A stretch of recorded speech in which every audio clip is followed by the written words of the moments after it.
Hoje, dia 17 de agosto de 2024, nós perdemos o maior nome da história da comunicação brasileira, Silvio Santos. Nesse dia eu gostaria de lembrar do momento em que a equipe brasileira da dublagem de One Piece prestou sua homenagem a essa lenda num episódio do anime. É você! Oi! Mas que falta de modos da minha parte. Com apenas um telefonema, você pode contar conosco para entregarmos todo e qualquer tipo de material em qualquer lugar. Meu nome é Rice do serviço de entregas Dendenbushi. É muito prazer em conhecê-los.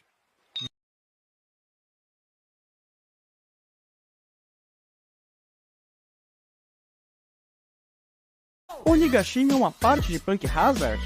Existe uma teoria na comunidade de One Piece que diz que a ilha de Onigashima, na verdade, é a parte central de Punk Hazard, que é uma ilha com um formato bastante peculiar, parece uma Pokébola. É justamente esse buraco no centro que dizem que antigamente era Onigashima, e, por mais que pareça ridículo, há algumas evidências para isso, como esse aviso na entrada de Punk Hazard e esse recente quadro no mangá em que temos essa coisa aí. Já foi dito por Marco que Onigashima tinha outro nome antes, mas também foi dito que o buraco de Punk Hazard foi resultado do epicentro da batalha entre Kuzan e Akainu. E você, o que acha? Pug vai achar o último Road Poneglyph? Muitos cogitam que isso vai de fato acontecer, porque, lá em Impel Down, Luffy deu seu tesouro do Capitão John, um renomado pirata já morto que fez parte dos Piratas Rocks, para ninguém menos que Buggy. O que isso tem a ver com o Poneglyph? Muitos especulam que esse tesouro, para ser tão famoso na obra, deve ser recompensador para quem o achar. E qual recompensa maior para um pirata do que uma maneira de chegar ao One Piece? Sabemos que os Piratas Roger foram os únicos a saber de fato o que é One Piece, e a comunidade da obra já começou a especular. Se Crocus está no início da Grand Line, Rayleigh está no meio, será que terá mais um desses piratas no fim? Aí surgiu a teoria que, na última ilha conhecida, Roadstar, está ninguém menos que Scopper Gaban. E aí, o que você acha? Luffy já fincou um mastro. Calma, não é o que você está pensando. Revendo os capítulos iniciais de One Piece, me deparei com uma cena que eu não lembrava de jeito nenhum. Luffy fincou um mastro do Going Merry nas costas da baleia Laboon, como uma forma de acalmá-la. Que cena bizarra do caramba! Uma montanha, é?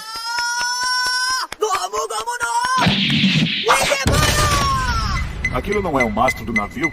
Eu dei 4 opções e vocês votaram na personagem gótica mais gatinha. Em quarto lugar ficou a Doll, de One Piece. Ah, tadinha, pra mim ela merecia um lugar mais alto. Em terceiro lugar temos a Gwen, de Drama Total. Ok. Em segundo, temos a lindíssima Vampira de X-Men. E com a esmagadora maioria dos votos, temos a enigmática e poderosa Ravena, de Jovens Titãs. Se curtir esse formato, eu farei mais. O Sop vai morrer? Existe uma teoria em One Piece que tudo que o Sop fala como uma mentira acontece de fato futuramente.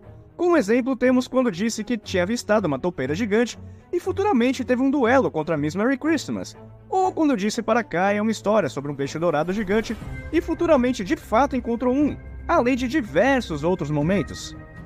Porém, o destino de Usopp pode não ser tão feliz como imaginamos, já que em uma conversa com a Nami, ele diz que um dia, sozinho em uma ilha, ele, orgulhoso de sua vida, irá morrer e em seu leito de morte dirá o que seria o seu sonho que confidenciou para seus companheiros na incrível cena da promessa no barril.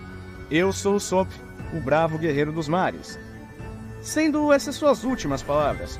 Eu adoro essa teoria que suas mentiras viram verdade, mas confesso que esse final trágico não me agrada muito não. Kairosek drena o Haki? Nós sabemos que o Kairosek, pedra que simula o oceano, consegue enfraquecer o usuário de Akuma no Mi. Mas uma dúvida surgiu quando me deparei com o arco de Wano. Por que Luffy e Kid, ambos com o Haki do Rei, não conseguem usar o seu Haki com as algemas de Kairosek?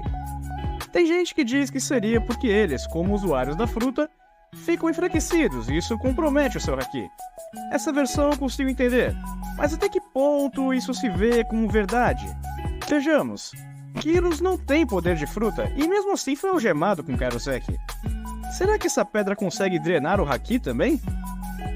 South Park tem o episódio mais pesado que já vi.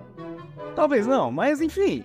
Fugindo um pouco da temática do canal, que costuma ser animes, gostaria de comentar sobre um episódio que é um divisor de águas em South Park. A partir dele você pode esperar qualquer coisa pela frente. Estou falando do episódio Scott Tenorman Must Die, ou Scott Tenorman Deve Morrer. Esse episódio junta um roteiro muito bem feito com humor e uma sacada genial, que depois foi até copiada por Game of Thrones. E sacramenta de vez o personagem Eric Cartman como um pilar quase fundamental para o funcionamento de South Park. Você pode ver esse episódio independentemente, que não irá afetar o seu entendimento.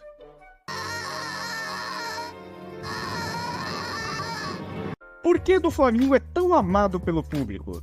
É meio estranho quando nós percebemos que muita gente ama o Doff, mesmo ele tendo sido um dos vilões mais FDP de One Piece. Mas eu consigo imaginar o porquê.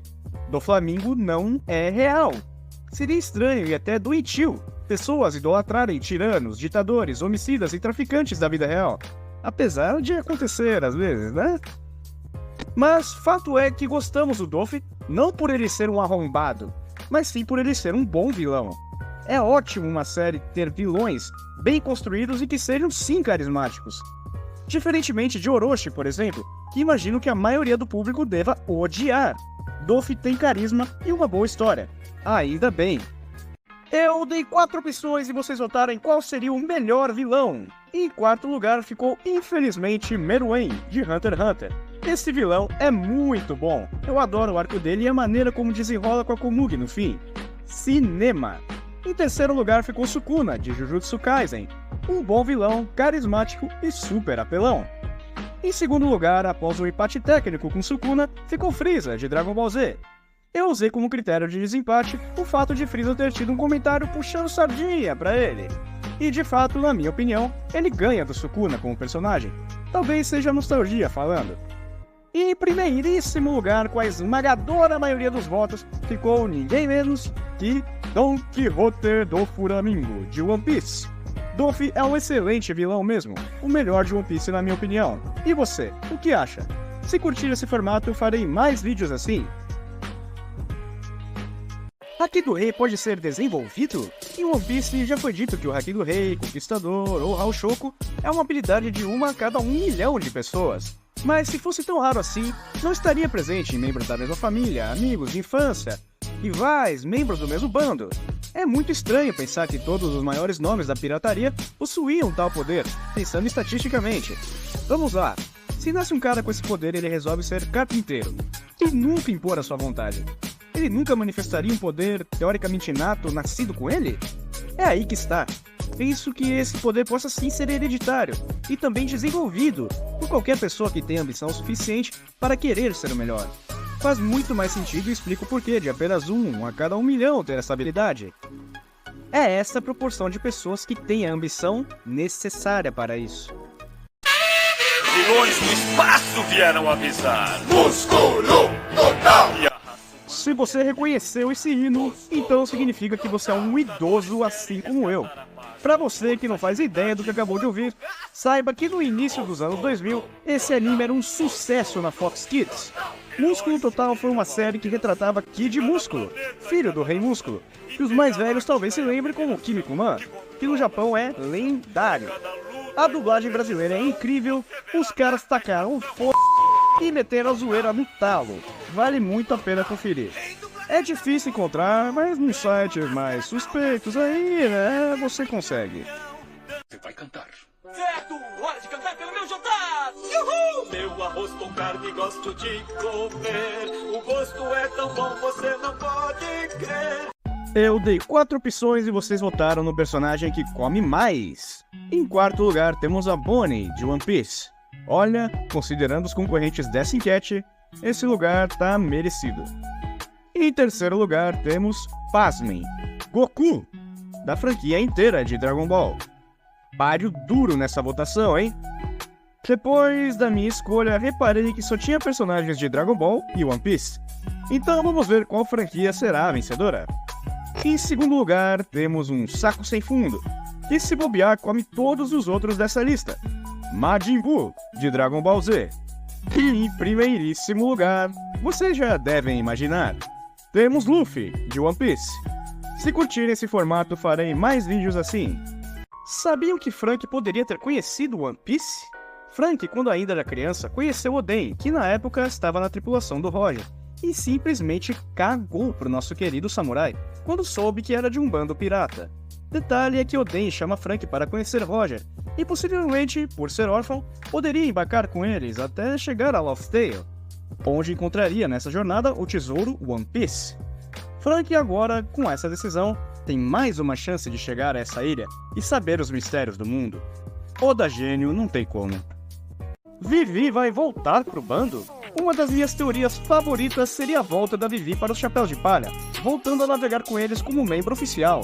Em um SBS, Oda chegou a dar o número 5,5 de chegada ao bando para ela, fazendo isso com os demais membros também, já que ela seria a sexta, mas não seguiu viagem com eles após a Alabasta. Luffy disse que gostaria de ter mais 10 membros no bando, totalizando 11 com ele. E vejam só, se Vivi retornar, será a segunda vez dela no bando. 2 vezes 5,5 igual a 11. Oda gênio demais! Eu dei 4 opções e vocês votaram em quem seria o maior traidor. Obviamente que esse vídeo vai ter spoilers, então se você não viu One Piece, Berserk e o Rei Leão, esse vídeo não é pra você. Mas com certeza vai ter algum que vai te agradar no canal, então dá uma conferida lá, beleza? Valeu! Bom, em quarto lugar ficou Kanjuro, de One Piece. Arrombado do caramba, quase fudeu o ano. Em terceiro lugar temos Barba Negra, de One Piece. Como personagem gosto bem mais do que o Kanjuro, mas ele também é um Judas de marca maior.